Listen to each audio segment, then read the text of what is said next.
여러분 반갑습니다. 이번 시간에는 리눅스 커널에서 인터럽트가 처리되는 단계를 설명하겠습니다. 디버깅을 통해 배운 리눅스 커널의 책의 5.1.4절의 내용인데요. 리눅스 커널에서 인터럽트가 발생하면 처리하는 전체 흐름은 3단계로 분류를 할 수가 있습니다. 첫 번째로는 인터럽트가 발생하면 ARM 아키텍처와 관련된 동작이 먼저 이루어지는데요. 인터럽트는 ARM 아키텍처에서 익셉션의 한 종류로 처리를 합니다. 그래서 이미 ARM 아키텍처에서 정해진 그 주소로 프로그램 카운터가 브랜치를 하게 됩니다. 자, 이 동작은 코드를 보시면 알 수 있는데요. 자, 리눅스 커널에서 구현된 익셉션 벡터인데, 보시면 익셉션 벡터 베이스 주소가 FFF000인데요. 이 주소를 기준으로 interrupt란 타입의 익셉션이 발생하면 이 주소로 프로그램 카운터를 브랜치하게 되는 것입니다. 이 동작은 리눅스 커널보다는 ARM 아키텍처 관점의 동작으로 분석을 할 수 있겠죠. 이 코드를 보시면 아시겠지만 4바이트 단위로 주소가 정렬이 되어 있어요.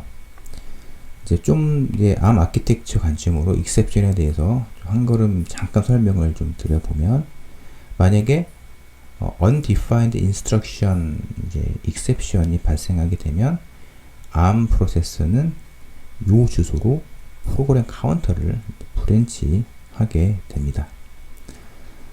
프리패치 어보트나 데이터 어보트도 마찬가지죠. 근데 이번엔 다루는 인터럽트가 발생하게 되면 이 주소로 프로그램 카운터가 브랜치 하게 되는데, 이 주소에 있는 코드를 보시면 vector_irq라는 레이블로 브랜치를 하게 됩니다.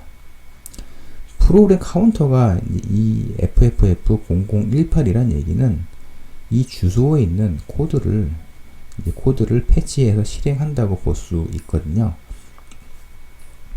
결국 인터럽트 벡터는 이 주소이고 인터럽트 벡터에 있는 코드는 이 코드라, 이 코드라고 볼 수가 있습니다. 그래서 저번에 설명드렸다시피 인터럽트가 발생한 시점의 모드에 따라서 두 개의 레이블로 나눠서 실행이 되는데요. 인터럽트 벡터 코드 동작 원리는 5.3절에서 좀 더 자세하게 분석을 하겠습니다.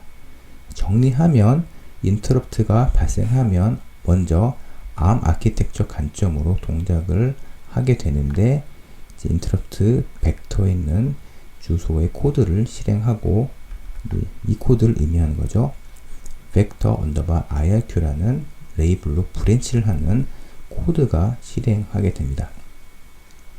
이후에 요 IRQ 유저, IRQ SVC라는 레이블에서 공통으로 처리하는 동작이 무엇이냐면, 인터럽트가 발생하면 프로세스 입장으로서는 하던 일을 멈추게 되는 거거든요.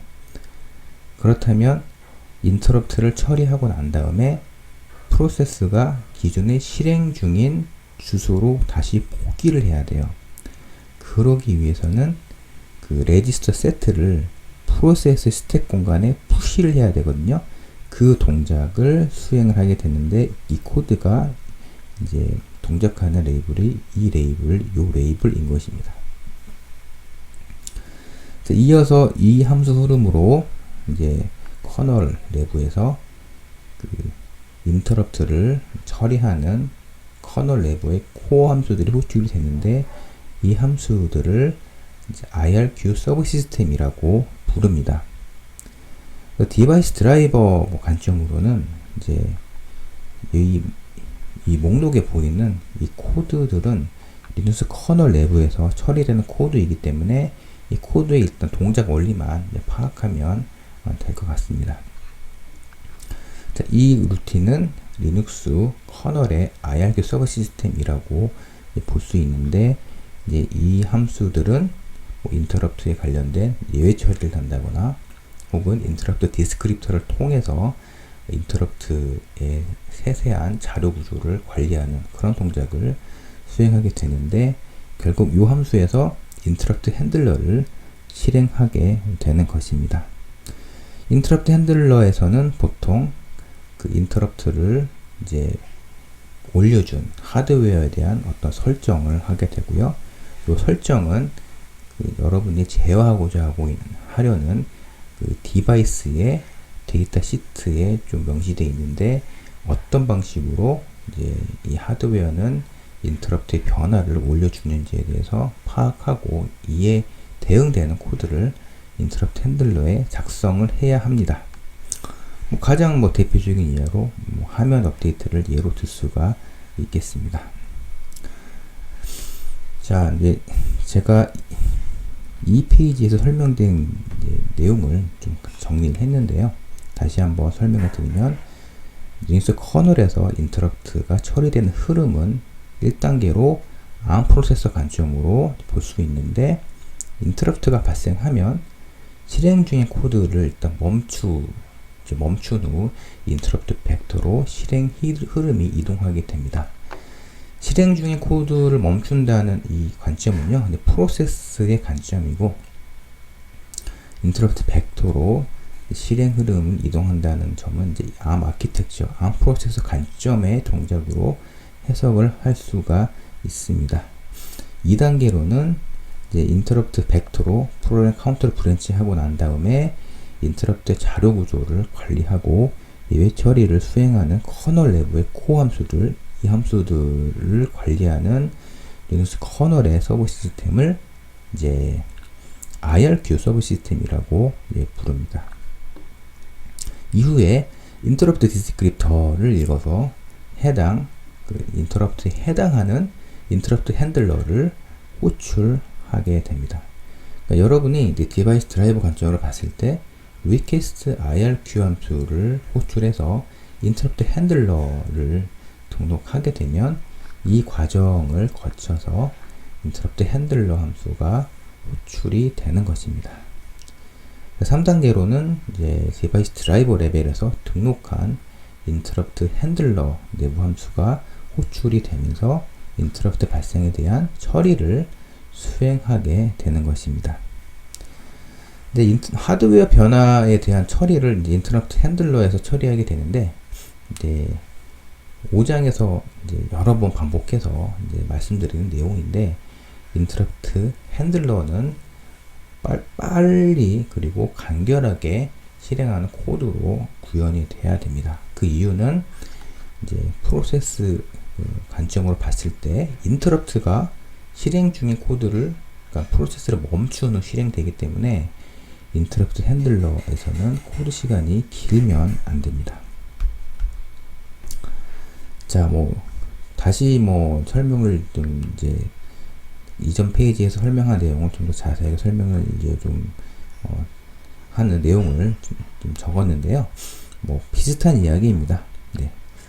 인터럽트 벡터에서는 인터럽트 처리를 마무리한 후 다시 프로세스를 실행하기 위해 다시 프로세스를 실행해야 되죠. 인터럽트가 발생해서 프로세스는 하던 일을 멈췄기 때문에 다시 프로세스가 실행됐던 주소로 복귀를 해야 돼요. 그러기 위해서 프로세스 레지스터 세트를 스택에 저장하는 동작을 처음 인터럽트가 발생했을 때 수행하게 되고요. 2단계로는 이제 인터럽트 핸들러를 호출하는, 이제 2단계 같은 경우는 이제 리눅스 커널의 IRQ 서브 시스템에서 이 동작을 처리하게 되는 것이고, 3단계로는 인터럽트 핸들러를 실행하게 되는 것입니다. 이 단계는 약간 디바이스 드라이버 관점으로 설명을 한 것입니다. 이번에는 이제 터치 디바이스 드라이버 관점으로 인터럽트의 처리 흐름에 대해서 설명을 하겠습니다. 1단계로는 터치 인터럽트가 터치 하드웨어에서 발생을 했습니다. 이때 어떤 이제 동작을 하게 될까요? 하드웨어적인 터치 모듈이 여러분이 손으로 휴대폰의 터치 이제 패널에 손을 이제 대서 어떤 하드웨어 변화가 감지가 되면 터치 모듈에 대한 인터럽트를 발생하게 되는 것이고요. 이에 따라서 인터럽트 벡터 주소가 실행이 되게 되는 것입니다. 인터럽트 벡터 같은 경우는 좀 생소한 용어인데, 이제 인터럽트 벡터는 이 주소를 의미하고요. 이 프로그램 카운터가 이 주소로 브랜치하게 되면 이제 이 주소에 있는 이 코드가 실행을 하게 되는 것입니다. 그래서 터치 인터럽트가 발생하게 되면 이제 이제 주소로 프로그램 카운터가 브랜치하게 되고 이 주소에 있는 이 코드가 실행이 되게 되는데, 이 보시면 b라는 명령어가 있잖아요. b는 브랜치라는 명령어인데, 이 주소로 브랜치를 하라는 명령어인데, 이 주소에 벡터 언더바 irq라는 레이블이 있으므로 이제 벡터 언더바 irq라는 레이블로 브랜치를 하게 되는 것입니다.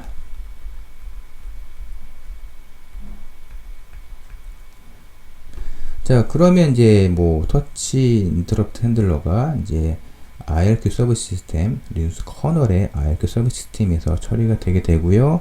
이후로 3단계로 터치 인터럽트 핸들러가 실행이 돼서 터치 하드웨어 이제 변화에 따른 처리를 하게 되는 것입니다. 이번 시간에는 이제 인터럽트 처리 흐름에 대해서 설명을 드렸습니다. 자, 다음 동영상에서는 이제